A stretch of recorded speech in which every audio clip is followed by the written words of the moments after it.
जो ईश्वराच्या नामाचा सतत जय जयकार करतो त्याचं कुळ शुद्ध होतं.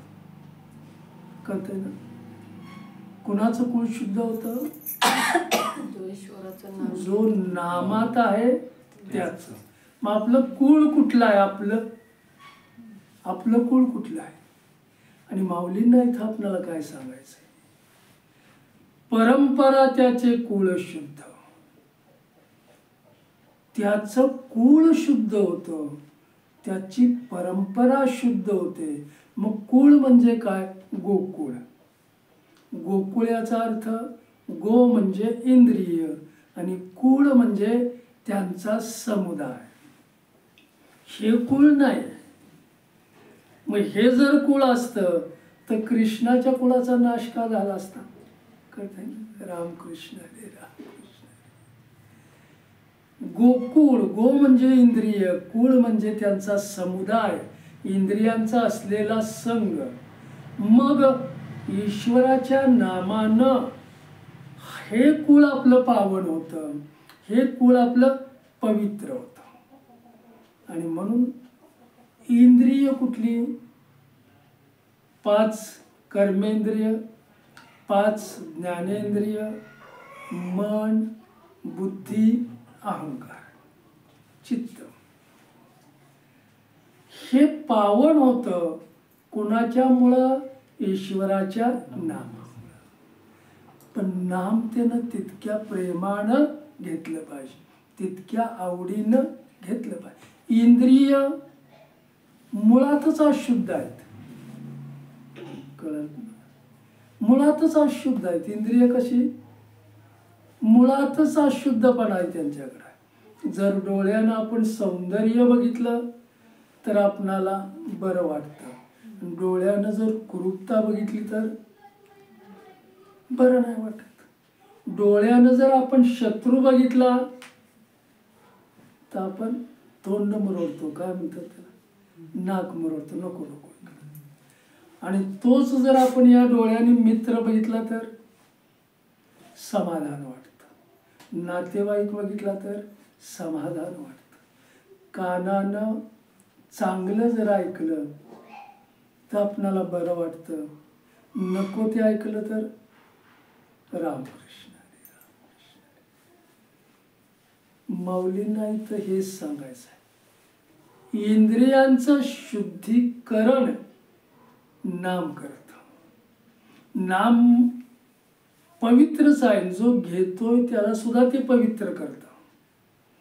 मग अशुद्ध असलेली इंद्रिय ज्या वेळेला शुद्ध होतात, ती शुद्ध होण्याचं काम ईश्वराचं नाम करतं. ती सगळीच जर शुद्ध झाली ईश्वराच्या नामानं तर ती सगळी इंद्रिय एकरूप होतात. कळते ना? सगळी इंद्रिय एकरूप होतात आणि ईश्वराच्या नामामध्ये एकरूप, काय म्हणतात त्याला, एकच होतात, एकत्र येतात आणि सगळ्यांचा भाव एकच होतो. आणि मग सगळ्यांचाच भाव जर एक झाला तर ईश्वर लांब नाही आहे. ती ईश्वर स्वरूप होतात, त्या जीवाला ईश्वर स्वरूप करण्याचं काम करतात. इंद्रिय कुठं नेतात त्याला? रामकृष्ण हरे राम. जीवनातलं मर्म माऊली पुन्हा समजावून आपल्याला सांगतायत की जो सत्संगामध्ये येतो त्याला माऊलीचं ज्ञान कळतं. जो सत्संगात येतो त्याला हरिपाठ कळतो, हरिपाठातलं नाम कळतं. मग हे नाम, हे ज्ञान, याच्यात तो अतिशय रममाण झाला. ज्ञानात खोलीत खोलीत तो गेला, ज्ञानाच्या नामाच्या जर तो खोलीत गेला तर मग इंद्रिय जी शुद्ध झालेली आहेत, शुद्ध झालेले इंद्रिय, त्यांना असा अनुभव येतो की हा संसार अनित्य आहे. संसार कसा आहे? अनित्य. जीवाला अनुभव येतो संसार अनित्य आहे. संसार असार आहे, हा देह नाशवंत आहे. कधी कळतं?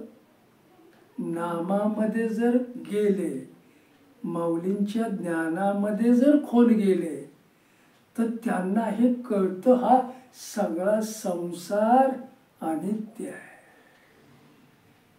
देह सुद्धा नाशिवंत आहे. मी कुणाला माझा म्हणतो? देहाला माझा आहे देह, मग कुणाचा? रामकृष्ण. हा देह कोणाचा आहे? ईश्वराच्या कृपेनं मिळालेलं हे साधन आहे. हे साधन मला का मिळालं? नरदेह मला का मिळाला? ईश्वरानं का मला दिला? कृपा त्याची झालेली आहे. ह्या जीवावर नरदेह दिलाय, तो कशासाठी? त्याचं भजन करण्यासाठी, त्याला जाणण्यासाठी दिलेला आहे. इथं बाकी काय करायला मी आलेलो नाही. कळते ना? रामकृष्ण हरी, रामकृष्ण. संसार अनित्य आहे हे कळलं, देह नाशिवंत आहे हे कळलं की ईश्वर सत्य त्याला जाणवू लागतो. इथं शाश्वत काय आहे? ते एक ईश्वर आहे. आणि ईश्वरानं निर्माण केलेलं सगळं अनित्य आहे, असार आहे, नाशिवंत आहे. देह सुद्धा नाशिवंत. सत्य फक्त ईश्वर आहे. त्याचा अंश माझ्याकडे आहे, तो त्याचा सत्य आहे. त्या सत्याला ओळखण्यासाठीच आम्ही आलो. याला जर आम्ही ओळखला, मी कोण आहे, ह्याला ओळखला की त्याला आत्मज्ञान होतं. म्हणजे त्याला आत्मज्ञान म्हणतात. मग आत्मज्ञान ज्याला झाले तो मुक्त होतो. पुढे जाऊया आपण. इथं माऊलींना काय सांगायचं आहे की हा संसार असार आहे, संसार अनित्य आहे. कळला की सत्य त्याला जाणवायला सुरुवात होते, सत्य त्याला कळायला सुरुवात होते. आणि हे सत्य कळू लागलं की त्याच्या अंतःकरणामध्ये विवेक निर्माण होतो. विवेक निर्माण झाला की मग आसक्तीतून तो हळूहळू हळूहळू कमी होतो. कुठलीच आसक्ती राहत नाही त्याच्याकडे. संसारातल्या वस्तू मला कशासाठी पाहिजेत? मग कशासाठी पाहिजेत? दाखवण्यासाठी, माझ्या उपयोगाचे आहेत म्हणून. कशासाठी आम्ही गबाळ हे करतो सगळं? न कशासाठी? रामकृष्ण. अनित्य आणि नित्य काय याची जाणीव. नित्य नेम नामी. नित्य नेम, जो नित्य आहे त्याचा नेम करायचा आहे. आपला नित्य नियम वेगळा. कळतंय ना? हा, हेच मला सांग. जो नित्य आहे त्याला पकडायचा असेल तर त्याचा नेम करायचा आपण. त्याचं स्मरण, त्याचं ध्यान, त्याचं नाम, मग त्याचा आपण नेम करायचा. म्हणजे तो सापडेल आपल्याला. इथं माऊली समजावून सांगतायत आपल्याला परत की जसं एखादा साधक भुकेलेला आहे, एखादी व्यक्ती भुकेनं व्याकुळ झाल्या आणि जर तो एखाद्याच्या घरी गेला आणि त्याला जर पाची पक्वानाचं ताट त्याच्या समोर आलं तर रामकृष्ण काय म्हणते कळतं ना? पाची पक्वानाचं ताट त्याच्या समोर आलं तर त्याची भूक म्हणजे काय म्हणतात, किती खावाने किती नको. रामकृष्ण हरी राम. मन तिकडं जातं, त्या वासानं तो धुंद होतो. पण पहिलाच घास त्यानं बुडवला त्या पक्वान्नामध्ये आणि तोंडात नेताना त्याला कळलं की या पाची पक्वान्नामध्ये विष कालवलेलं आहे, तर तो खाईल. कितीही भूक लागलेली असली तरी तो खाणार नाही. रामकृष्ण. का खाणार नाही? कारण हे खाल्लं की मी मरणार. बरोबर? कोणीही खाल्लं तरी मरणार. याला कोणीच नाही खाणार. मी नवं, कोणीच नाही. जो भुकेलेला आहे तो बी खाणार. एक घास त्या पाची पक्वांना त्याच्याकडे तो बघणार बी नाही. तो सरळ उठून निघून जाईल, त्याचा त्याग करेल. मला काय सांगायचं? माऊली हेच आपल्याला समजावून सांगतायत एकदम. मला अगदी कळवळ्यानं सांगायचं असं, अतिशय कळवळ्यानं मी सांगतोय की जसं भुकेलेला माणूस त्या ताटावरून उठून निघून जातो, कारण त्याच्यात विष कालवल्या याची त्याला जाणीव होते, हे त्याला कळतं, तसं हा संसार अनित्य आहे हे मी सत्संगात गेल्याशिवाय मला कळणार नाही. सत्संगात मी गेलो की खऱ्या अर्थानं मला कळतं की हा संसार अनित्य आहे, हा देह नाशिवंत आहे, हा प्रपंच असार आहे, आणि हे मला ज्या वेळेला कळेल त्यावेळेला मी सत्संग कुठलाही गमावणार नाही. रामकृष्ण. मी अगदी कळवळ्यानं सांगतोय, मला काय सत्संगामध्ये मला ईश्वराचं नाम मिळतं, ईश्वराचं स्मरण होतं. सत्संगातील प्रत्येक क्षणाला मी ईश्वराच्या जवळ असतो. घरी असतो आपण जवळ, ईश्वराच्या जवळ तेवढं होत नाही. सगळ्यांचा भाव ज्या वेळेला एक होतो, नामात आपण सगळे एकत्र येतो, एक भाव होतो, त्यावेळेला ईश्वराला यावंच लागतं. सगळ्यांनी मारलेले हाक आहे, एकट्यानं नाही मारलेली, सगळ्यांनी मारलेले हाक आहे, आणि सगळ्यांनी मारलेले हाक त्याच्या लगेच कानावर जाते. सगळ्यांचा भाव आमच्या एक झाला पाहिजे, आणि एक होण्यासाठीच सत्संग आहे. नाम सगळ्यांचा भाव एक करतं. मला काय सांग, उदाहरण देतो तुम्हाला सांग. महालक्ष्मी भगवंताचं पाय चेपण्याचं, सेवा करण्याचं काम करते. जरा नीट ऐका. महालक्ष्मी भगवंताचं पाय दाबत बसले, चेपत बसले, सेवा करत बसले, आणि ती सेवा करत असताना भगवंताची तिच्या मनामध्ये एक प्रश्न निर्माण होतो की या जगामध्ये सगळ्यात आवडती व्यक्ती कोण असेल तर मी आहे. कोण म्हणतंय? महालक्ष्मी. मनातल्या मनात.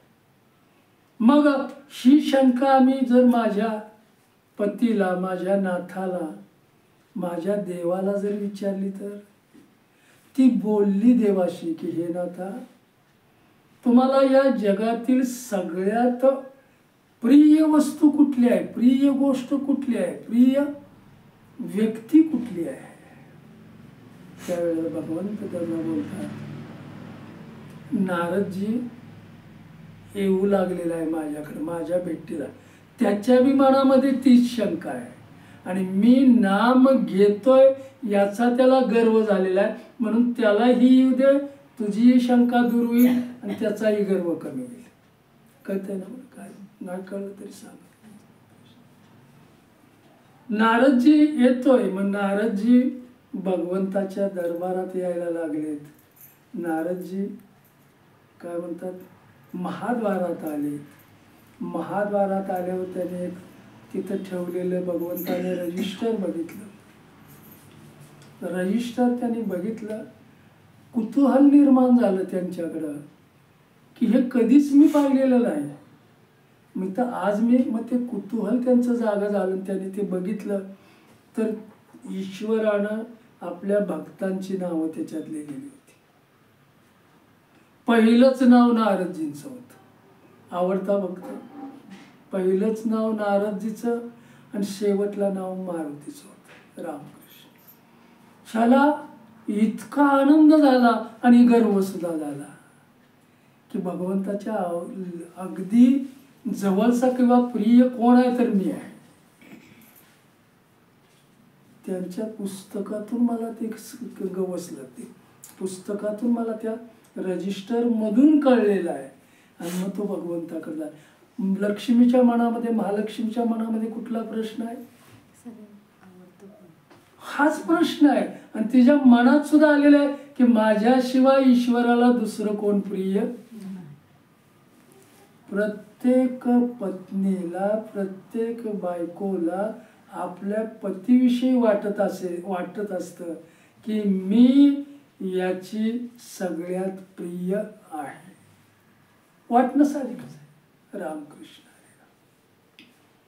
भगवंताने महालक्ष्मीच्या मनात जात, पण तू इतकी माझी प्रिय नाही. समजावून त्यांना सांगायचं होतं. नारदजी आनंदात आलेले आहेत आणि नारदजीने प्रणाम केला. काय म्हणतात, साष्टांग दंडवत घातला भगवंताला. पाय चेपण्याचं काम महालक्ष्मीचं चालू आहे.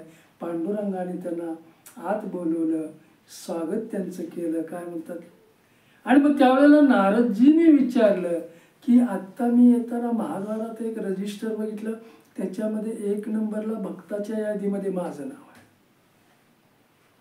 मग त्यावेळेला त्याने ते कळल्यावर त्याला विषय कळला. त्यावेळेला त्याने आपल्या खिशातली एक डायरी काढली आणि त्याच्याकडे दिली. कुणाकडे? नारदजींच्या. नारदजीने ती बघितली तर त्याच्यामध्ये पहिलं नाव मारुतीचं होतं आणि शेवटचं नाव नारदजींचं. ते नाव बघितल्याबरोबर त्याचा सगळा गर्व कमी सगळा गर्व उतरला. मारुती इतका सेवाधारी, इतका नामस्मरण करणारा आणि भगवंताकडे काहीही न मागणारा. मागाच्या रजिस्टरमध्ये त्यांचं नाव एक शेवटला, आत्ताचं पहिल्या प्रथम. डायरी त्यांनी वाचली, मारुती नाव पहिल्यांदा वाचलं आणि भगवंताने सुद्धा त्याला नारदजीला सांगितलं, हा माझा आवडता भक्त आहे. कोण? मारुती. त्याला मी माझ्या हृदयात ठेवलेला आहे. हृदयातून तो बाजूला. मग मगाशी जे मी रजिस्टर बघितलं त्याच्यात कसं काय? रामकृष्ण. तुमच्या डायरीत वेगळं आणि रजिस्टरमध्ये वेगळं, असं कसं काय? त्यावेळेला भगवंत नारदजीला सांगतायत. नारदजीचा गर्व गेला. महालक्ष्मीच्या मनातला सुद्धा प्रश्न आता परत विचारायची काय गरज नाही. मीच प्रिय असली पाहिजे असं वाटत ते मनातून निघून गेले. राम बघा, परत तिकडे यायचं. नारदजीचा गर्व हरण झाला.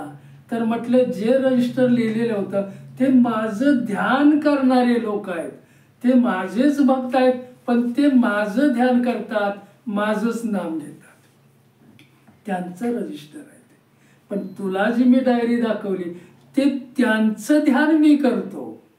रामकृष्ण.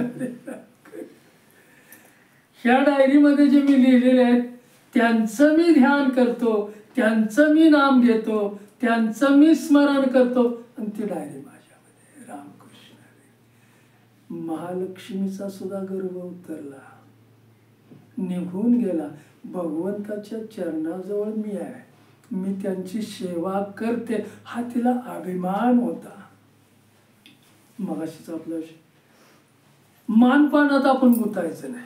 रामकृष्ण. आपणाला जिथं बसायला मिळेल तिथं ठीक आहे, पण आपण अपेक्षा ठेव करायची की सत्संगात मला पुढेच मिळालं पाहिजे बसायला. रामकृष्ण. पाठीमागं मी का बसू? हा आपला उद्देश आहे, मला त्याच्यातून काहीतरी घ्यायचं आहे आणि ते घेण्यासाठीच आपण 1 तास इथं येतोय. बघा, इथं आपण घराला विसरतो, संसाराला विसरतो, सगळ्यांना विसरतो, त्यांना पाठमोर करून आपण इथे येतो. मग इथं आल्यावर आपण काय मिळवायचं आहे? काय मिळवायचं इथं आल्यावर? देवाचं ध्यानच करायचं आहे, त्याचंच नाम घ्यायचं आहे. रामकृष्ण. आणि हे ध्यान, हे नाम, त्याच्यात मी जर तल्लीन झालो तर माझा अभिमान गळून जातो, अभिमान निघून जातो. पुन्हा तुम्हाला मी समजावून सांगतो. इथं गर्वहरण झाला नारदजीचा, इथं परत लक्ष्मीचा सुद्धा गर्वहरण झाला. मी सेवा करते त्यांच्याजवळ, हे तिच्या. मग तिचं एक कुतूहल निर्माण झालं, निदान 1 नंबर माझा नसेल पण 2 नंबर तरी. रामकृष्ण. बघा, शेवेतनं आपण पुढं पुढे जा, 2 नंबरला तरी. म्हणून भगवंताला परत विचारलं, 1 नंबर तुमचे संत अतिशय आवडते आहेत, संतांचं तुम्ही ध्यान करता, त्यांना हृदयात ठेवता. 1 नंबरचे ते तुम्हाला प्रिय आहेत, पण 2 नंबरला तरी रामकृष्ण हरी रामकृष्ण. त्यावेळेला भगवंत सांगतायत 2 नंबरचा माझा आवडता भक्त जो आहे तो माझ्या गीतेचा वक्ता आहे, माझ्या ज्ञानेश्वरीचा वक्ता आहे.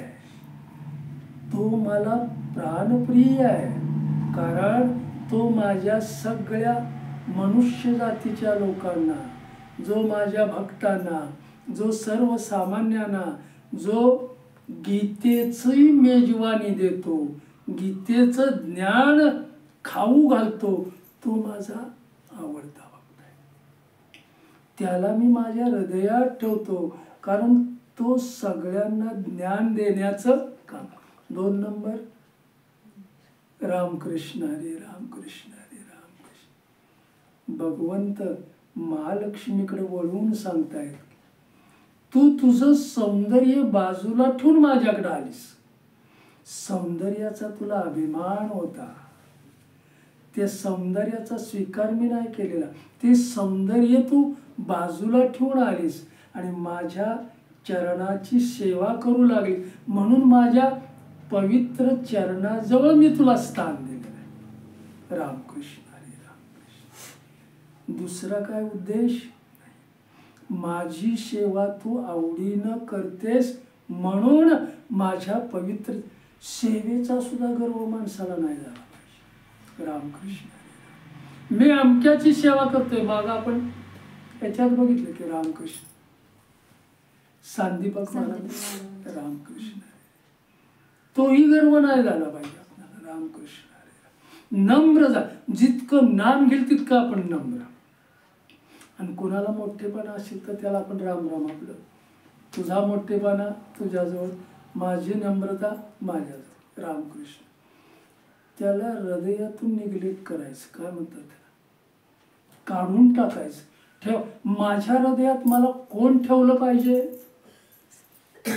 माझ्या माऊलींनाच मी ठेवलं पाहिजे, माझ्या सद्गुरूंनाच मी ठेवलं पाहिजे. बाकीच्यांचं इथं काम नाही, कारण ज्ञान देण्याचं ते काम.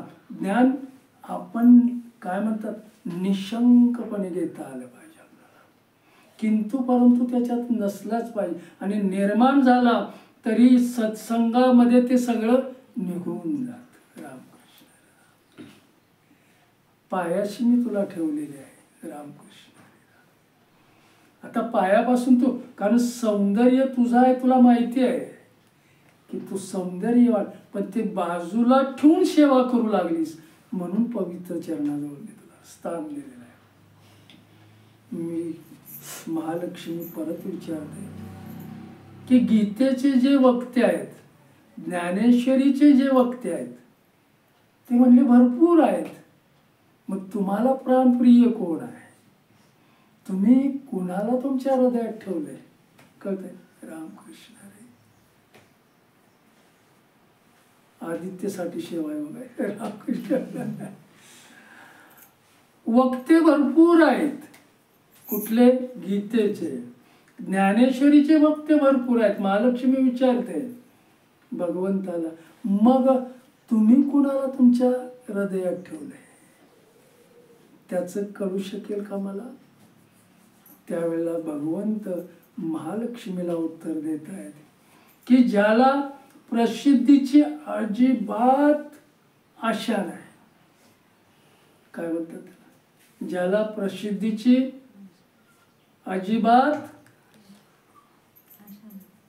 आशा नाही, ज्याला द्रव्यार्जनाची कसलाच त्याला लोभ नाही, याच्यातून मला द्रव्य मिळावं, मी प्रवचन करावं आणि त्याच्या पोटी मला पाकीट, ही त्याच्याकडे कुठलीही आस नाही.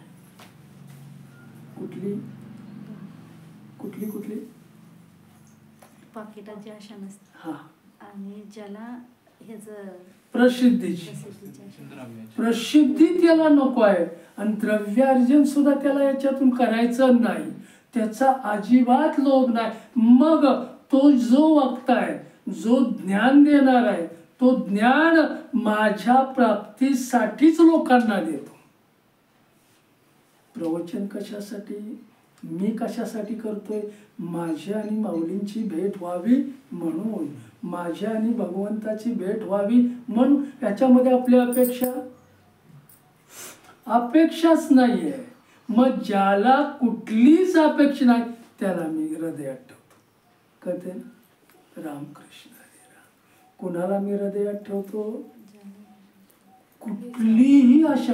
नम्र झाला भूता त्याने कोंडले आनंद. आसक्ती आपल्याकडं कुठलीच आसक्ती नाही. म्हणजेच भगवंताकडे जाताना संसारातलं मागणं नाही घेऊन जायचं. संसार आसार आहे याची मला जाणीव झाल्या. कळते ना? भगवंताकडे मागतो कोण संसारातलं? ज्याला संसारात राहायचं आहे तोच मागतो. ज्याला प्रपंच करायचा आहे तोच मागतो की मला देवा हे दे. पण ज्याला प्रपंचच करायचं नाही, संसारातलं त्याचं मागणंच संपलेलं आहे, तो काय मागेल? हेची दान देगा देवा तुझा विसर न व्हावा. रामकृष्ण. आपला तसा भाव झालाय का? रामकृष्ण. म्हणजे अजून आपलं संसारात येणं जाणं हा देहच मिळेल असं नाही. रामकृष्ण. मला काही तो देऊ शकतो. जसं मी या देहानं कर्म केलेलं आहे तसंच मला देह मिळणार आहे. पण मी सद्गतीला जावं, मी ईश्वराच्या जवळ थोडं थोडं कुठला का जन्म असेना, पण मला ईश्वर जवळ करता यावा हेच ध्येय मी आत्ता ठेवलं पाहिजे. रामकृष्ण. आयुष्य कुठं आम्ही खर्च करतोय? रामकृष्ण. कुठं खर्च याची जाणीव आपल्याला झाली पाहिजे. प्रत्येक क्षण आपण सावध झालं पाहिजे. प्रत्येक क्षणात ईश्वराचं आपण नाम घेतलं पाहिजे आणि ते नाम मुखात येण्यासाठी सत्संग पाहिजे. जो साधक संत सज्जनांना, माझ्या भाविक भक्तांना या ज्ञानेश्वरीचं भोजन आवडीनं देतो, ते ज्ञान आवडीनं जेवू घालतो, हरिपाठातलं नाम आवडीनं देतो, आवडीनं घ्यायला सांगतो, त्याला मी माझ्या हृदयात ठेवतो. कळतंय ना? रामकृष्ण हरी रामकृष्ण. शाळेत सुद्धा माझं नाव झालं पाहिजे आणि सत्संगात सुद्धा माझं नाव झालं पाहिजे. निरपेक्षता पाहिजे. निरपेक्षता नसेल तर मागणं संपत नाही. कुणाचं मागणं कुणाचं संपतं? ज्याला जाणीव झालेली आहे त्याच. मला कुठली जाणीव झाल्या? संसार आसार आहे. मगाशी मी भोजनाचं सांगितलं, मी खाल्लं तरी जाणार आहे आणि कुणी खाल्लं तरी जाणार. तसं संसारात मी आलेलो आहे, मला संसाराची जाणीव झालेली आहे आणि ज्यांना झालेली नाही ते जे करतायत ते बी असेच जाणार. कळलं? रामकृष्ण हरी राम. मग आता मी कुठली वाट पकडली पाहिजे? माझं देह कुठलं असलं पाहिजे? एक ईश्वराची प्राप्ती, एका मला भगवंताची प्राप्ती. त्याच्यासाठीच मी त्याचं नाम घेतोय, त्याच्यासाठीच मी त्याचं ध्यान करतोय. कशासाठी? या संसारातून मी मुक्त झालो पाहिजे, मुक्त झालो पाहिजे. बघा मला काय सांग, इथं माऊली आपल्याला पुन्हा समजावून सांगतायत की ज्या वेळेला माझ्यातली मी प्राणी आहे, ह्या प्राण्यातलं पशुत्व जात नाही तोपर्यंत मला मनुष्यत्व कळू शकत नाही. कळते ना? माझ्यातलं पशुत्व गेल्यावर मनुष्यत्व जागं होतं, मनुष्यत्व मला प्राप्त होतं. आणि माझ्यातलं पशुत्व गेलं, मी प्राणी आहे, पशुत्व आहे, जे प्राणी करतात तेच मी करतोय. कळतंय ना? मला अगदी मी समजावून सांग. बाकी जे जनावर करतायत तेच मी करतोय का? दुसरं काय? तेच खाणं पिणं, घर आमगादा चिमण्या वगैरे तर सगळं करती बिरती त्यांचं ते बघतात. त्यांच्यापेक्षा मी वेगळं काय करतोय? समजावून आपण उत्तर कुठून आलं? रामकृष्ण. कुठपर्यंत आला?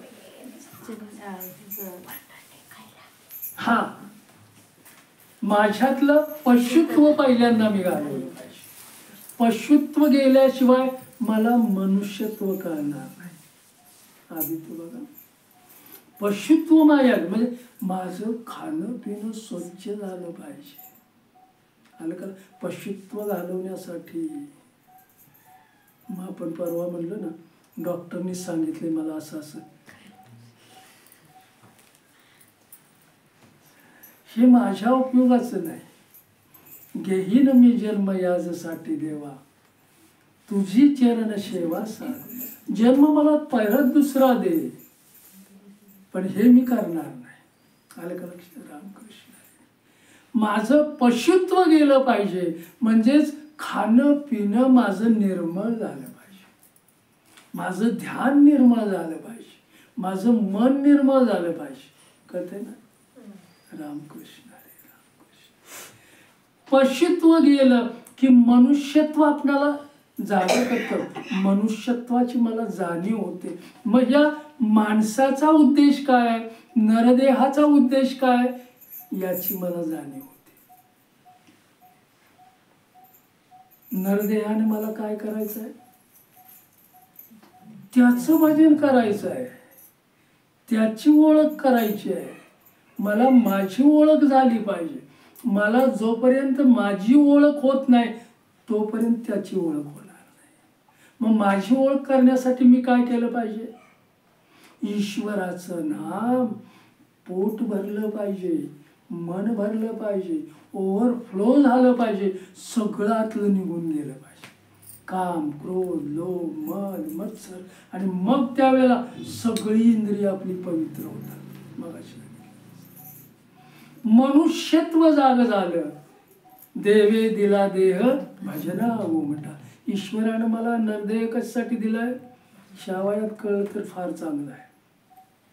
माऊलींची भेट लगेच होणार. मला हा नरदेह त्याची प्राप्ती करण्यासाठी, त्याचं दर्शन होण्यासाठी, त्याची भेट होण्यासाठीच मला नरदेह दिला. पण मला त्याची जाणीव नाही. शेवट उत्तरार्धात आपण घेऊ तो विषय.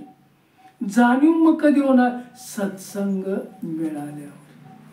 सत्संग मिळाला की तुम्हाला त्याची जाणीव होणं. कारण त्याच्यात ज्ञान आहे, त्याच्यात नाम आहे, ते तुम्ही घेतलं पाहिजे. आसार काय, नित्य काय, सत्य काय, नाशवंत, हे मला कळलं पाहिजे.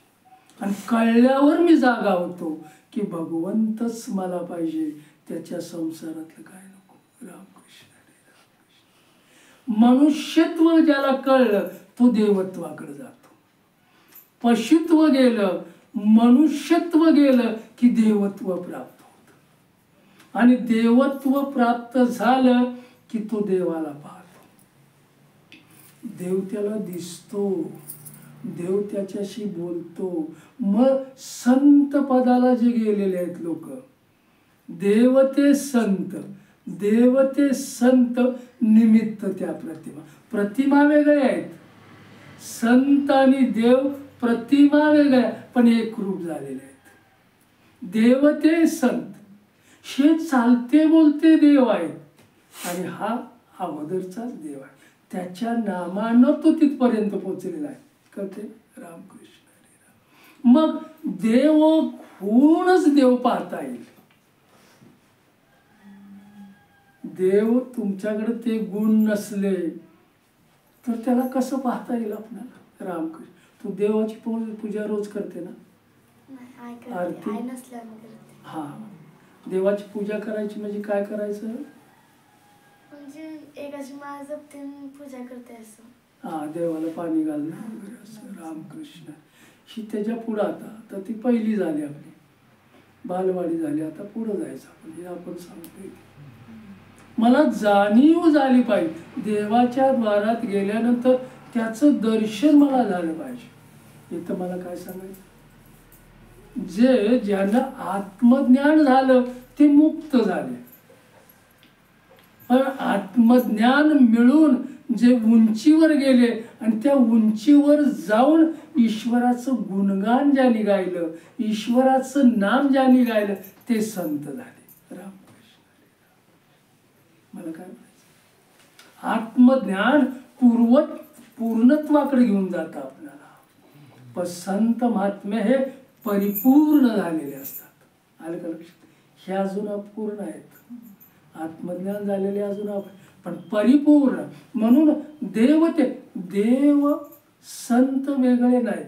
त्यांना ओळखण्याची दृष्टी माझ्याकडे कधी असेल बघा,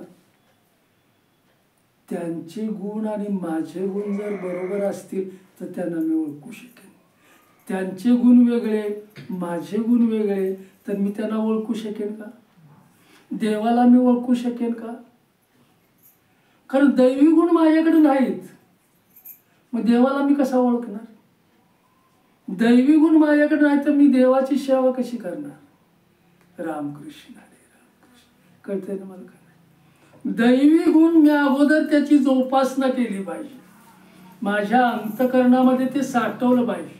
नीती धर्मानं मी वागलो पाहिजे, ती नीती मी जपली पाहिजे. ते गुण माझ्यात आले पाहिजे आणि ते गुण माझ्या आचरणात दिसू लागले पाहिजे. कळतंय ना? रामकृष्ण. तसं जर त्यांचा एकही गुण माझ्याकडे नसेल तर मग केलेली देवपूजा रामकृष्ण. त्रिवेणी संगमे नाना तीर्थेवर चित्त नाही नामी तरी ते व्यर्थ. हे सगळं व्यर्थच जाणार आहे. का जाणार आहे? कारण त्याच्यातला काहीच गुण नाही माझ्याकडे. त्याच्यातला गुण नसल्यामुळे ते सगळं व्यर्थ. का? कारण त्या नामात मी रममान झालेलोच नाही. रामकृष्ण.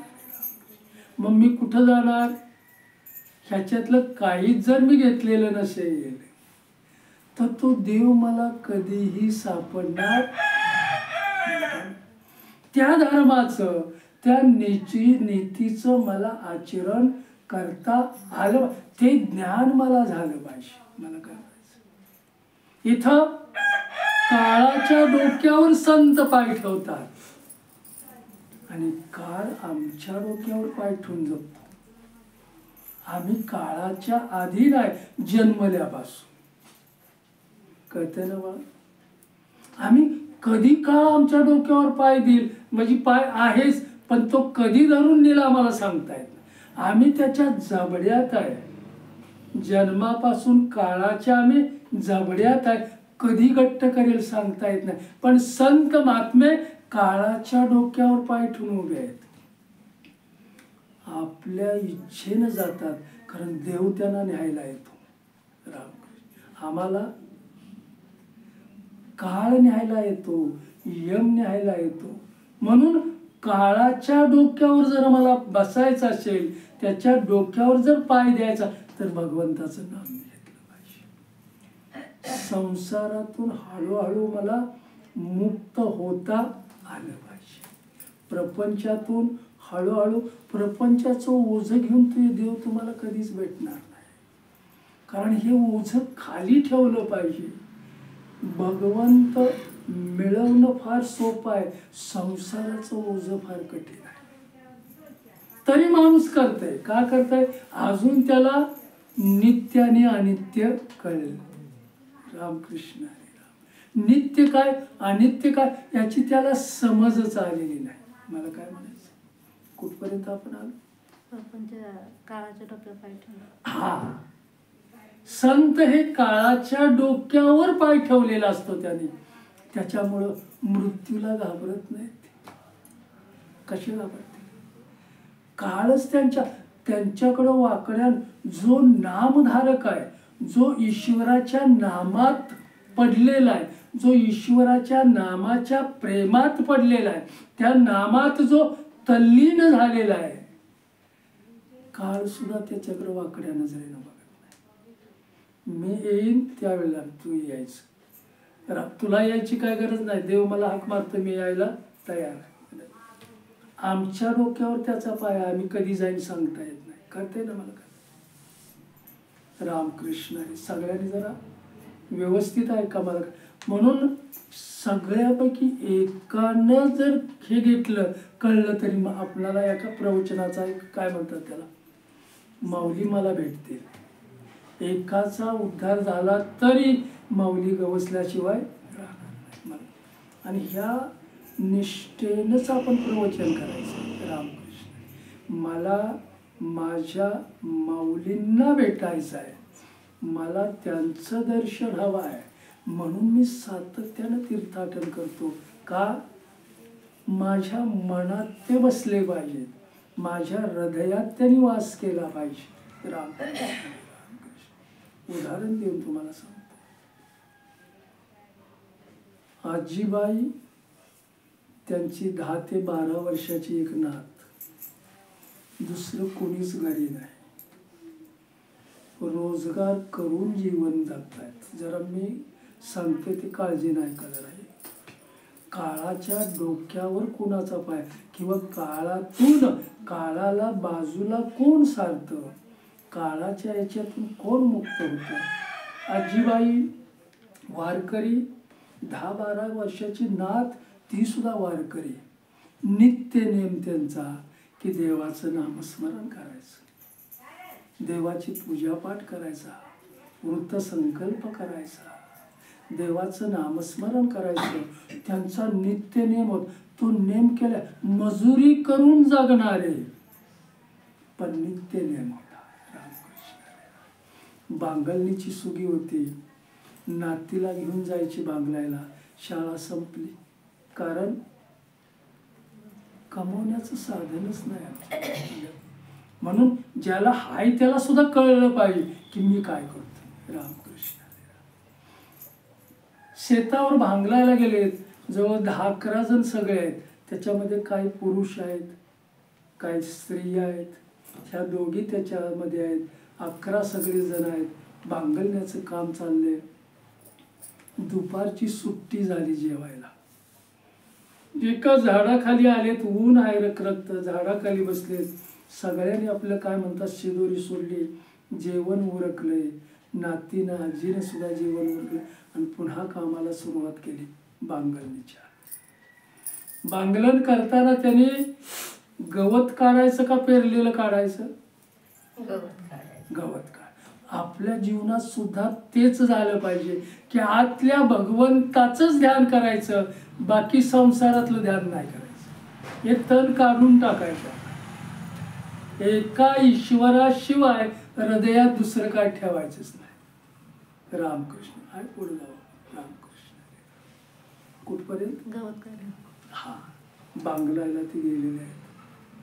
जेवण झालं, पुन्हा बांगलनीचं काम करू लागलेत. आपापल्या कामात दंग आहेत. वारं सुटायला लागलं, ढग आभाळात यायला लागले, आभाळ ढगाने भरलं, सूर्य दिशेनासा झाला, अंधार पडू लागला, विजा चमकू लागल्या, पाऊस पडू लागला थोडा थोडा.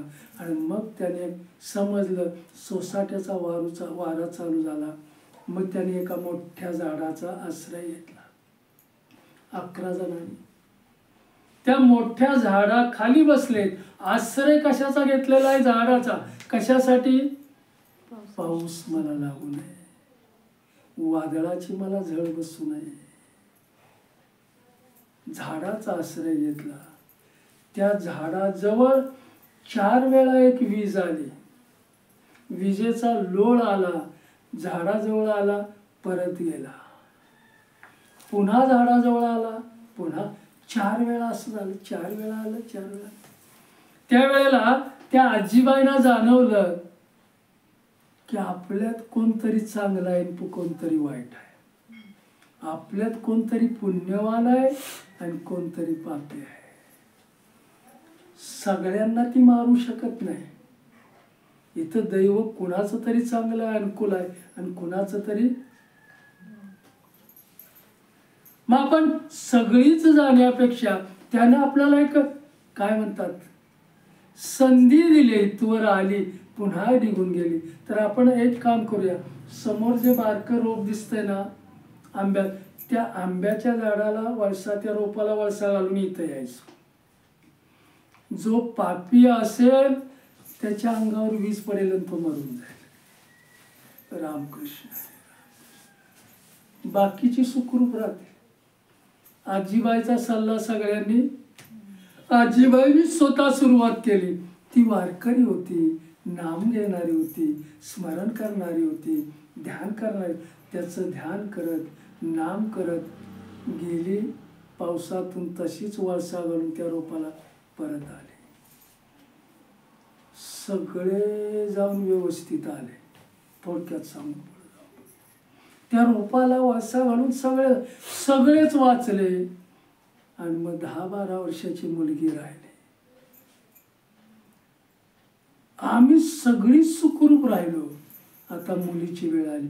मुलगी रडायला लागली, नको नको नको, मी नाही जाणार. रामकृष्ण. तिला वाटायला लागलं. त्यावेळेला आजीनं तिच्या हाताला, प्रत्येकाने तो क्रम केलेला आहे, तुला सुद्धा करावा कथे ना मला. म्हणून आजीनं तिच्या हाताला धरलं आणि दुसऱ्या 2-3 तिला बाहेर लोटलं, बाहेर घालवलं. नामस्मरण करत दोघी बाहेर गेल्या. जरा थोडा वेळ लांब गेल्या, त्यावेळेला वीज खाली आली आणि त्या झाडावर पडली. झाडाच्या आश्रयाला जे 9 जण होते ते जळून खाक झाले. पुण्यवान कोण? रामकृष्ण. हरे रामकृष्ण. 9च्या 9 गेले. सुखरूप कोणाला वाटत होतं? संसारात सुखरूप कोण नाही. मी पुन्हा सांगतोय बघा, कशातही राहा तुम्ही. 7 माळ्यावर राहा, वर 8 माळ्या बंगल्यात राहा, आणखी कशात राहा, तुम्ही सुखरूप ना. देवाचं स्मरण तुमच्याकडे नसेल, देवाचं ध्यान नसेल, तर तुम्ही त्याच्या संसारात सुखरूप. का आपलं ते लाडकी बहीण मिळतोय म्हणून आपण सुखरूप. कृष्ण. रामकृष्ण. आपलं विनोद रामकृष्ण. त्यांना सुखरूप वाटत होतं. मग पापी कोण आणि पुण्यवान कोण? त्या मुलीचं दैव चांगलं, आजीचं दैव चांगलं.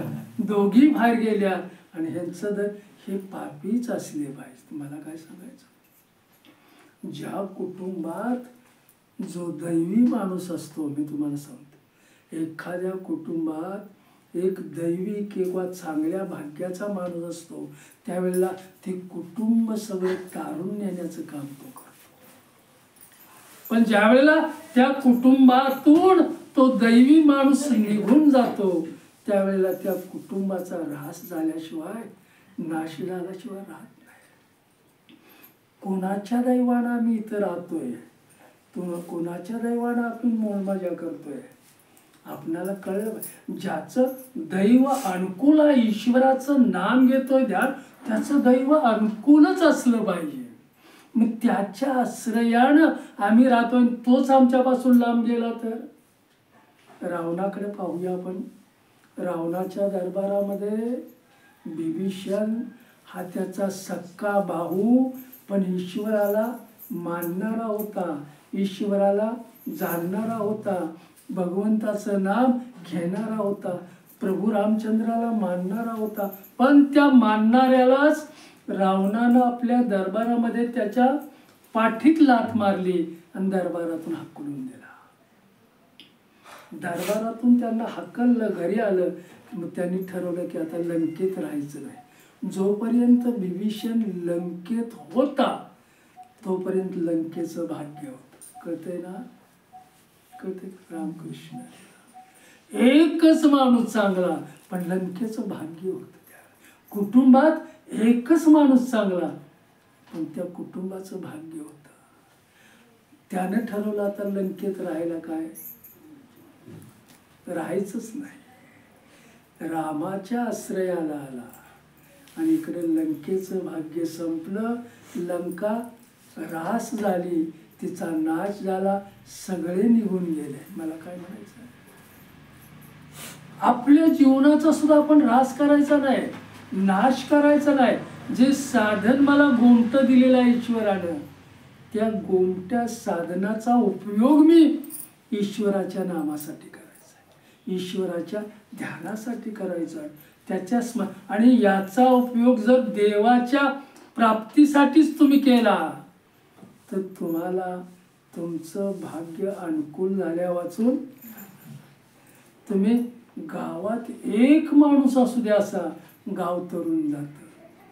पण तो जर गाव सोडून गेला तर गावाचा सुद्धा विनाश कोणीही टाळू शकत नाही. मला काय सांगायचं, कुटुंबात असू द्या. बघा रावणाच्या राज्यात किंवा त्या लंकेत एकच बिभीषण, लंका तरुण जात होती, भाग्यवान होते, त्यानंच सोडल्यावर कळते ना मला काय. म्हणून भगवंतानं जे मला मनुष्य जीवन दिलेलं आहे, मनुष्य देह दिलेला आहे, ते ईश्वराचं भजन करण्यासाठी, ईश्वराचं नाम घेण्यासाठी. हे मला कधी कळेल, सत्संगात आल्याशिवाय कळणार नाही. रामकृष्ण हरी, रामकृष्ण हरी. प्रवचन असेल त्या दिवशी फुल जेवायचं नाही, अर्धपोटी यायचं, म्हणजे डोळ्यावर झोप येत नाही. रामकृष्ण पोट भरून खाल्लं की मग डोळ्यावर झोप येते, कारण त्याच्यात गुंगी असते.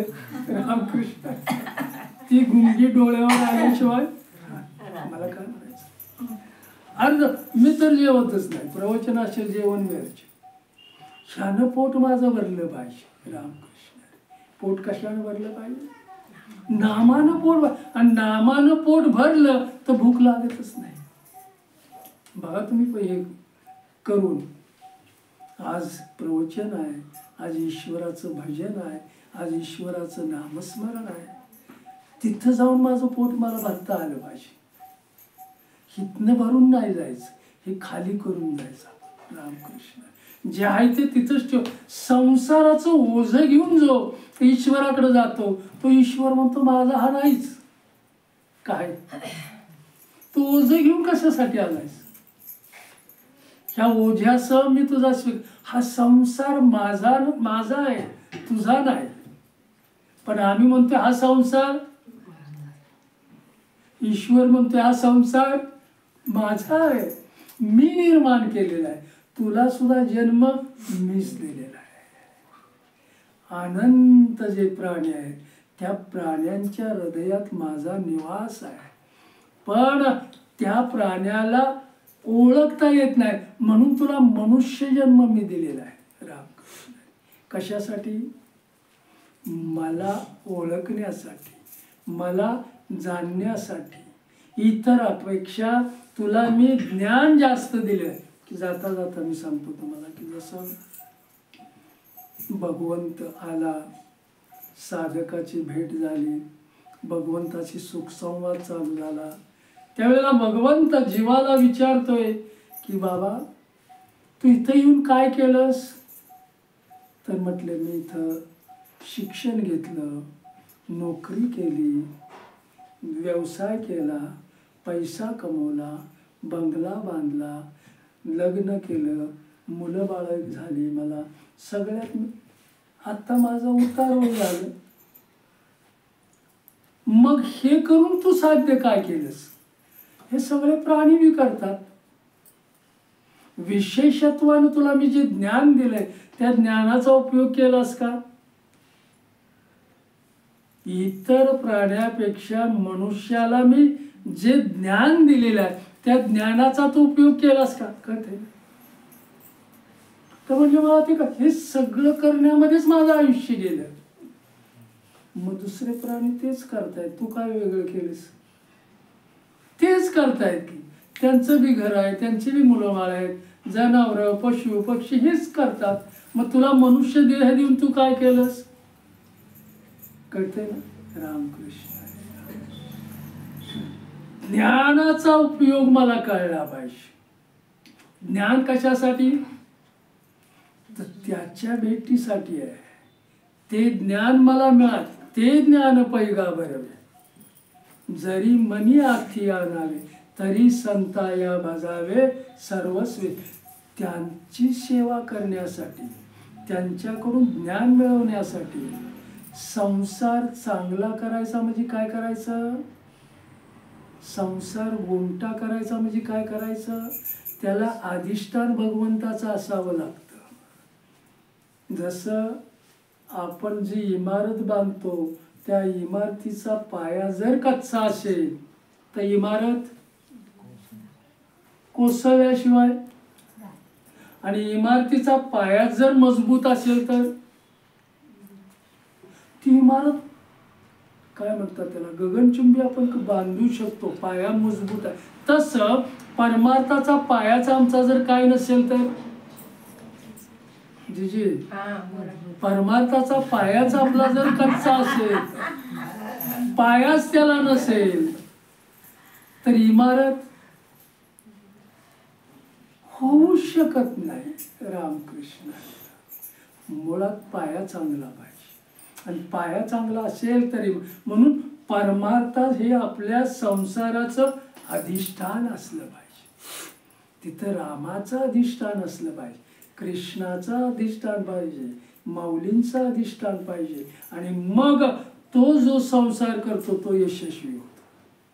त्या संसारात तो यशस्वी होतो, त्याचं जीवन सफल आणि सुफल होतं. मला काय म्हणायचं, याच्याकडे वाटचाल होण्यासाठी आपल्याला सत्संग मिळाला पाहिजे. का घरी बसून नाव घेतलं तरी चालेल, घरी बसून नाम घेतलं तरी चालेल, नाम घ्या, पण त्या नामामध्ये तल्लीन, त्याची जाणीव, ईश्वराचं मी नाम घेतोय, मी त्याचं नाम बोलतोय, तो नाम ऐकतोय, ही जाणीव मला पाहिजे. आणि हे माझ्या कर्मात त्याचं नाम जर उतरलं तर मी करत असलेलं कर्म सुद्धा चांगलं झाल्याशिवाय राहत नाही. कळतंय ना मला? भोगत असलेले भोग सुद्धा मला त्रास देत नाहीत. ईश्वराच्या नामात मी असेन तर शिथिल होऊन जातात, कारण मी त्याच्या नामात आनंदित असतो. आनंद कुठं आहे? ईश्वराच्या नामात आहे. नाम आणि देव एकरूपच आहे. ईश्वराचं नाम वेगळं, ईश्वर वेगळं असं नाही. नाम आणि तो एकरूपच आहे, आणि ईश्वर हा आनंदाचा गाभा आहे. तो दुःख कधीच देत नाही. मग आम्हाला दुःख का होतंय? त्याचा विसर पडलाय, त्याचं मी नाम घेत नाही, मग त्या दुःखाची मला जाणीव होते. रामकृष्ण हरे राम. मला एक सांगायचं आहे तर, म्हणून देवाला देताना काहीही देऊ नका, काहीही नाही द्यायचं. आणि तुम्हाला द्यायचंच जर असेल देवाला तर आपला जीव काढून द्या, तो त्याला आवडेल. नारळ फोडून, बकरी कापून, दुसऱ्याची हत्या करून देव पावणार आहे? आणि आपल्यात एक अंधश्रद्धा आहे की ह्यानी मला देव घातलाय, तो एवढा भोळा आहे का? रामकृष्ण, तुला त्रास द्यायला? बरोबर का? एवढी मोठी अंधश्रद्धा आहे. आणि ह्या अज्ञानाची कीव येते आपल्याला, कारण त्यांना सत्संगच मिळालेला नाही, ईश्वराचं नामच कळलेलं आहे. अज्ञानी माणूस काय करणार? आजारी माणूस पडला तरी डॉक्टरकडे नाही ना, तो काय म्हणतात अंगारेवाल्याकडेच नाही. रामकृष्ण हरे रामकृष्ण. मला काय म्हणायचं, मग तो सरळ होईल का? नाही तसा सरळ. त्याला व्याधी काय हे कळलं पाहिजे. राम, तर त्याच्यावर औषधोपचार करताय. व्याधीच कळलेली नसेल तर रामकृष्ण रामकृष्ण. इथं माऊली आपल्याला हेच समजावून सांगतायत, नित्य नेम नामी ते प्राणी दुर्लभ, लक्ष्मी वल्लभ तया. जो नित्य नेम ज्याने केलेला आहे, नित्याची जो पूजा करतोय, नित्याचं जो नाम घेतोय, आणि त्या नामाचा ज्यानं नियम केलेला आहे, तो माझ्याजवळ आल्याशिवाय राहत नाही. काय म्हणायचं, तो भगवंताजवळ गेल्याशिवाय राहत नाही. इथं तुम्हाला पुन्हा सांगतो, समजा गोंदवलेकर महाराज आलं लक्षात म्हणून सांगतो. गोंदवलेकर महाराजांच्याकडे कोरेगाव तो वाईचा एक ब्राह्मण होता. तो ब्राह्मण गोंदवलेकर महाराजांच्याकडे श्रद्धेनं जायचा, निष्ठेनं जायचा, जाताना आपल्या इच्छेनं जायचा, पण येताना महाराजांच्या इच्छेनं त्यांच्या आज्ञेनं परत यायचं. कळतंय? जाताना आपल्या इच्छेनं जायचं आणि येताना त्यांची आज्ञा झाल्याशिवाय नाही. मग तिथं 4 दिवस राहायला लागू द्या, 1 महिना राहायला लागू द्या, त्यांना इतकी आवड त्याची लागलेली होती नामाची, महाराजांच्या दर्शनाची, रामाच्या दर्शनाची आवड. आणि मग घराचा आठवच व्हायचा नाही. घरातली कामं तशीच पडून राहायची. रामकृष्ण कोण करणार? रामकृष्ण घरातली कामं कोण करणार? मी तुम्हाला सांगतोय एक उदाहरण, गेल्यावर करेल मी. रामकृष्ण बरोबर.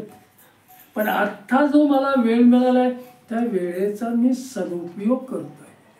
ती कामं नित्याचीच आहे. रामकृष्ण.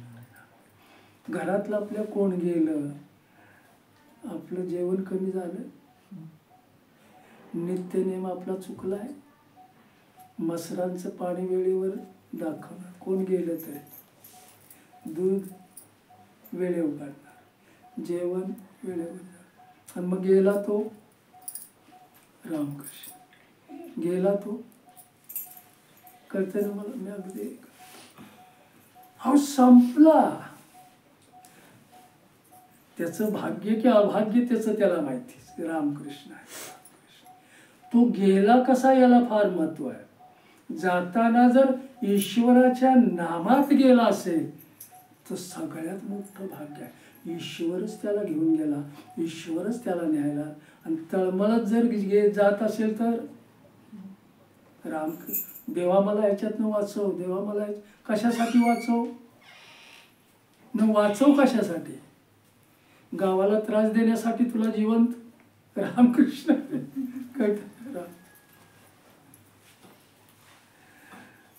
देवाच्या याच्यातून कोणीही सुटलेलं नाही. रामकृष्ण काय चांगलं काय वाईट ते त्याला सगळं, कुठल्या हेतून तू माझ्याकडे येतोयस भाव बघतो फक्त ईश्वर. मला काय माहिती, जाताना आपल्या इच्छेनं पण येताना त्यांच्या आज्ञा.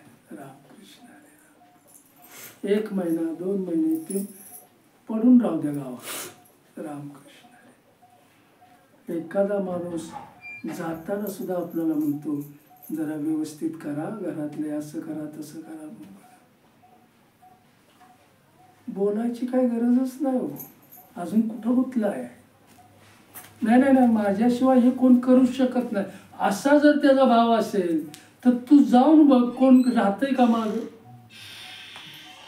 कुणाचंच राहत नाही. मग काळजी कशासाठी? ते आमचं अज्ञान आहे. रामकृष्ण ज्ञान नाही म्हणून ईश्वर म्हणतो तुला ज्ञान मी दिलंय, इतर प्राण्यापेक्षा वेगळं दिलंय ज्ञान. आणि ते ज्ञान त्याची जोपासना तू कर. तुला यानं काय मिळवायचं आहे? राम कळतंय ना? रामकृष्ण 3 महिने झाले, 4 महिने झाले, घराकडे काही लक्ष नाही. आणि त्याला तिथं आवडायचं, मन रमलेलं होतं. ज्ञानदेवी रम्य रमले समाधान, हरीचे चिंतन. घरादारात त्यांचं मन नव्हतं अडकलेलं. लोकांनी सांगितलं आळंदीतनं बाहेर, आळंदीतनं बाहेर. कळतंय ना मला काय म्हणायचं? रामकृष्ण आळंदीत सिद्ध बेटावर जाऊ आपण, कुठंतरी वस्ती. मग ईश्वराचं नामच घ्यायचं आहे.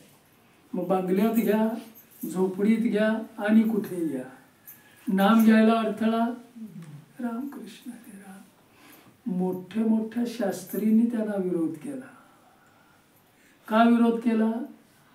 आमच्यापेक्षा हा डोईजड होतोय म्हणून विरोध आहे, बाकी काय विरोध नव्हता. राम आमच्यापेक्षा त्याला ज्ञान जास्त आहे म्हणून विरोध होता. शास्त्री का विरोध करतात? माझ्यापेक्षा ज्ञानी कुणी नाही झाला. कळतं? याला पुढारी पण म्हणायचं. अध्यात्म नाही म्हणायचं, याला पुढारी पण. 4 महिने झाले तिथंच थांबले. आणि मग एक दिवशी महाराजांनी सुद्धा सांगितलं जाता गावी? हो म्हटलं. महाराजांची आज्ञा घेतली, मी निघालो. महाराजांनी त्याला ज्वारीचं पीठ दिलेलं, दळलेलं होतं ते दिलं, चण्याचं पीठ बेसन ते त्याला म्हटले जाता जाता बैलगाडीतून मुक्काम झाला तर खावा. सगळं गाडीत सामान भरलं.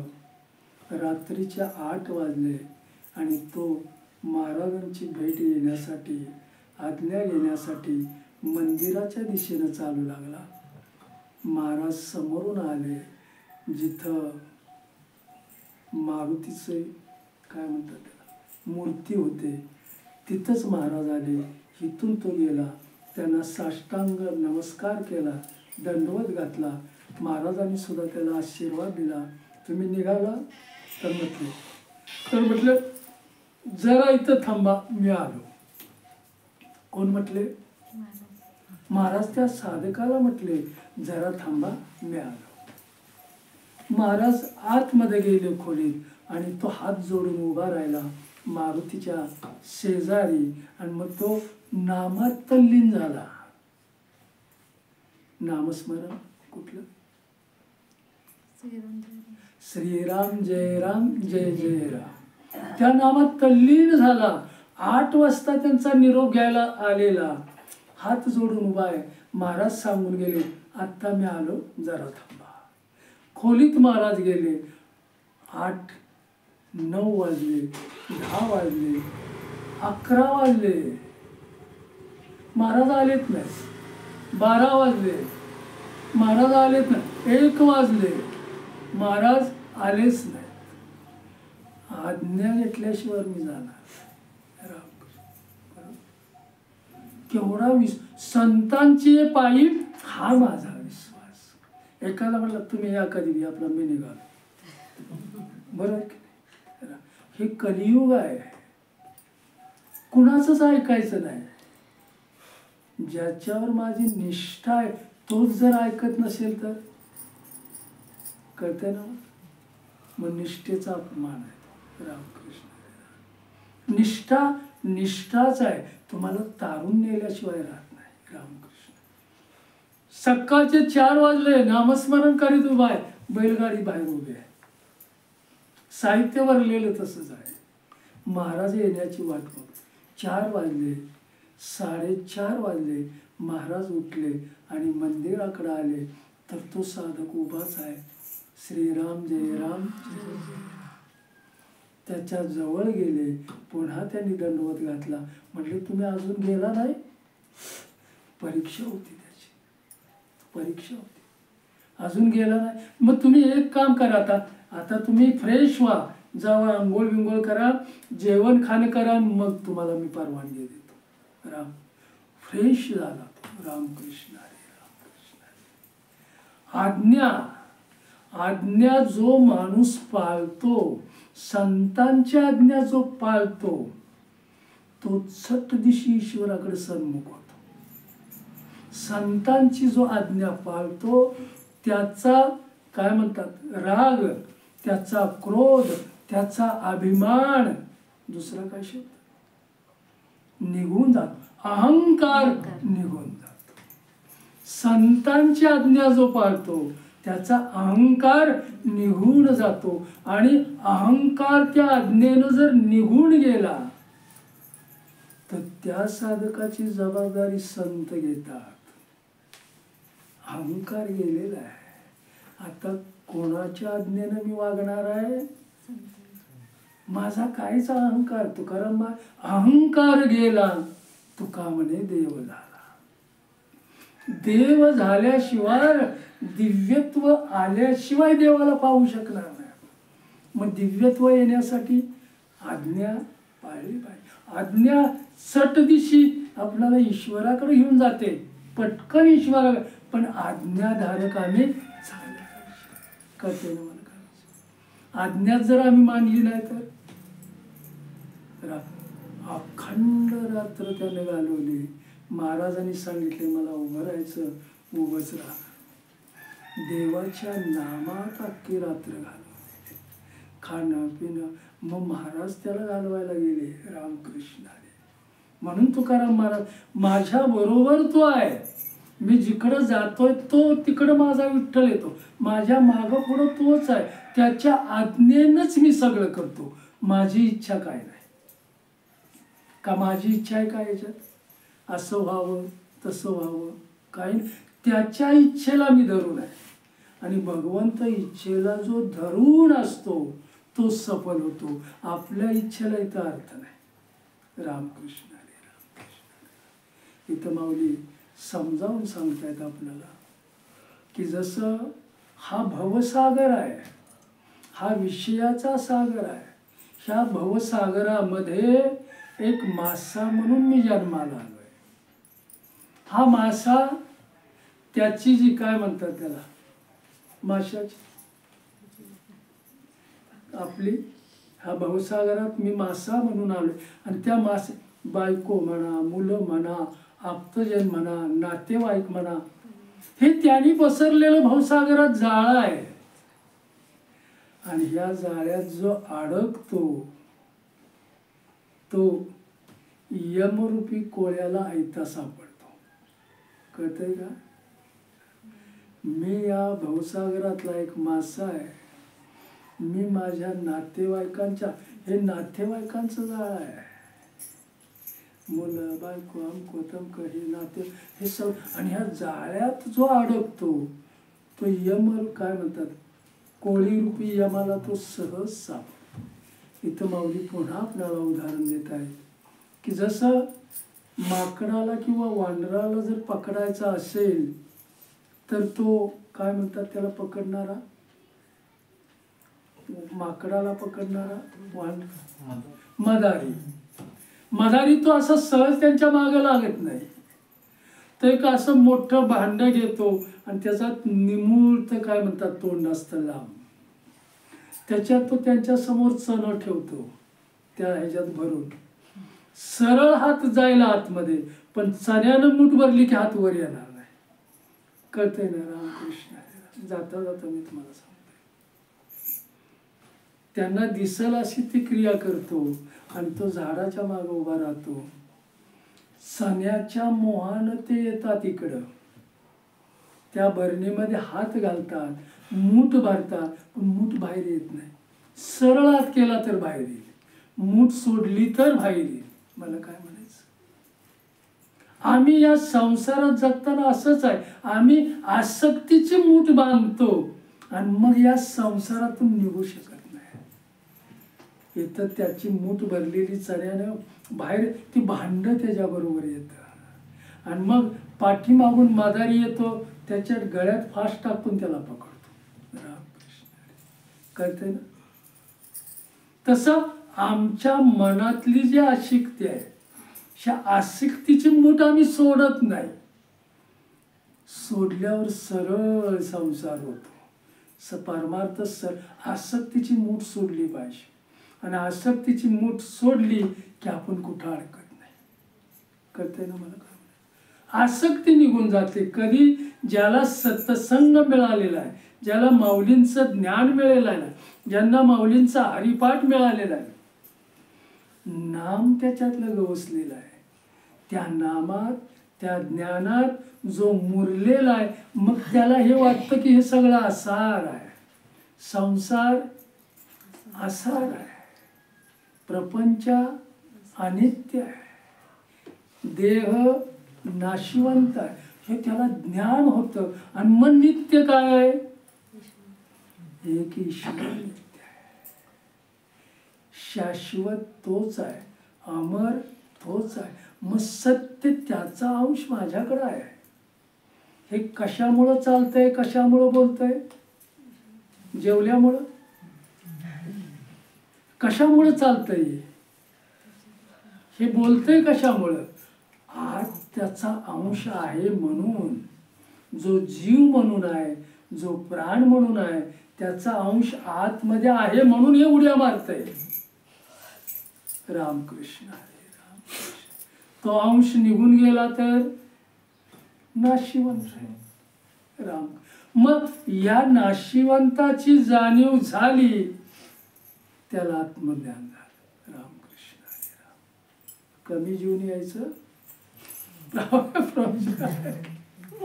डोळ्यावर झोप नाही, कमी जेवलं की झोप नाही येत बघा. आणि उपाशी आला तर अगदी चांगलं. रामकृष्ण हरे. उत्साह असला पाहिजे आपल्याला. भगवंताचं नाम घ्यायला उत्साह पाहिजे. अनुत्साह त्याला नाही आवडत. नाही आवडत. रडत खडत केलेलं काम कुणालाच नाही आवडत. भगवंताला आवडेल नाही. तो म्हणतो रडतच बस, माझ्याकडे येऊ नको. रामकडे मागणारा ईश्वराला नाही आवडत. माणसाला सुद्धा नाही आवडत मागणारा. का आवडतो? रोजच मागतोय. रामकृष्ण प्रत्येक येण्याला माझ्याकडे मागतोय. हा काय कामाचा? रामकृष्ण मागणं संपलं पाहिजे. आणि ज्याचं मागणं संपलं तिथून त्याचा परमार्थ सुरू झाला. रामकृष्ण आता मागणंच नाही देवा. हा जीवन, हे जीवन सफल होण्यासाठी माऊली तर आपल्याला सांगताय, ज्ञानदेव म्हणे नाम जपा हरीचे परंपरा त्याची. कुळ कुठलं शुद्ध झालं? कुळ कुठलं शुद्ध झालं? हे आमचं कुळ नाही. कुठलं कुळ शुद्ध झालं? आमच्या इंद्रियांचं कुळ शुद्ध झालं. रामकृष्ण हे कुळ शुद्ध नाही होणार. कारण जो जेवतो त्याचीच भूक क्षमते, पण जो जेवणार नाही त्याची भूक कशी जाणार? बरोबर की नाही? तो तृप्त कसा होणार? रामकृष्ण मग त्याने आपल्या पाठीमागच्याने खाल्लंच नाही तर मी कुळाचा उद्धार कसा करणार? ते कुळ नाही. कळतंय ना मला काय? ते कुळ नाही. त्या इंद्रियांचं गोकुळ. गोकुळ म्हणजे गो म्हणजे इंद्रिय, कुळ म्हणजे त्यांचा समुदाय. मग हा समुदाय जो इंद्रियांचा आहे तो पवित्र ईश्वराच्या नामानं होतो. आणि हे कुळ पावन होतं, हे कुळ शुद्ध होतं, अशुद्धातून शुद्ध होतं, पवित्र होतं. आणि असं शुद्ध झालेलं कुळ ईश्वराला आवडतं. रामकृष्ण कळतं ना? आजची सेवा कळेल अशी आहे. त्याच्यातलं थोडंसं सार आहे. नित्य काय आहे, अनित्य काय आहे, कुळ कुठलं पावन करायचं. आपल्या इंद्रियांचं सगळं कुळ आपण पावन करतो. आणि ते स्वच्छ झालं, हे सगळं पवित्र झालं की ईश्वराला आवडू लागतो. आणि मग ईश्वर म्हणतो तुकोबा माझा आहे, रामदास माझा आहे. त्यानं म्हटलं पाहिजे, त्याच्या डायरीत माझं नाव आलं पाहिजे. बरोबर? रामकृष्ण हरी रामकृष्ण. म्हणून आपण देवाचं केलेलं स्मरण, त्याचं केलेलं ध्यान, त्याचं घेतलेलं नाम निष्ठेनं घेतलं पाहिजे, श्रद्धेनं घेतलं पाहिजे. आणि तेवढ्या श्रद्धेनं जर घेतलं, तेवढ्या निष्ठेनं जर आपण घेतलं तर तो लांब नाही आहे, माझ्या जवळच आहे. आणि माझ्या जवळचा तो असणारा त्याची जाग तो जागा झाल्याशिवाय राहणार नाही. निश्चित वाट दाखवतो. आजच्या सेवेनं मला इतकंच सांगायचं आहे, काय आसार आहे आणि काय सत्य आहे, काय असत्य आहे, काय नित्य आहे, काय अनित्य आहे, याची जाणीव आपल्याला झाली. बरोबर की? मग नित्य आहे तो माझा आहे, अनित्य आहे तो माझा नाहीच ना. तो रामकृष्ण आहे. रामकृष्ण